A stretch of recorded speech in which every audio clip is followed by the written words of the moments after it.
The next few days are going to be a little bit cooler than what it's been, so I thought I would take advantage of the cooler temps and make cream of asparagus soup. This is one of my favorites. It's very easy to make, doesn't require too many ingredients, and it tastes really, really good. I first went ahead and cut up my asparagus, and I diced my onion, and I used the exact amount of water that I'm going to want to keep from this mix to include in my soup. So now I'm going to just let this cook up for 5 to 10 minutes, just until the asparagus is soft enough to blend nicely.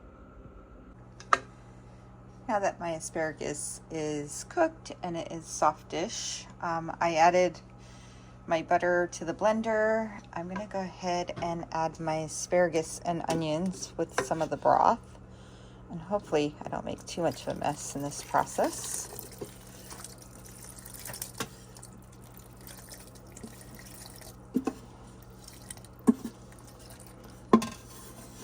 I'm going to try to scrape that out best that I can, because I want to try to get this as creamy as possible, so I don't want anything chunky left behind.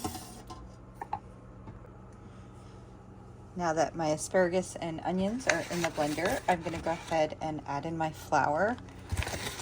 The whole purpose of the flour is to help thicken up the soup and make it nice and creamy. And now that my flour is added, I'm going to go ahead and blend that up.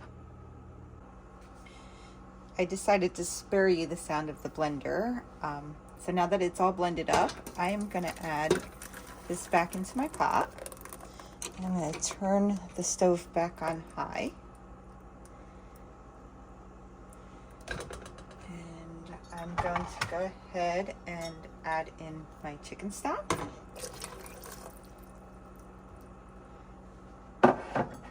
Along with my milk.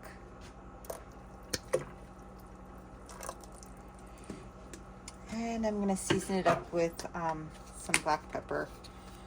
You could add salt if you want, but I'm going to skip that. I'm trying to keep things lower sodium these days, which is why I also used a low sodium chicken broth. And then I'm going to go ahead and mix this all up, and I'm going to let it cook for maybe about 10 minutes, 15 minutes. My soup is now done at the perfect consistency, as you will see here. And so it's ready to be served and enjoyed. Now that my soup is served, I'm going to go ahead and add a dollop of sour cream. Thanks again for following me with another one of my amazing recipes. Have a great night.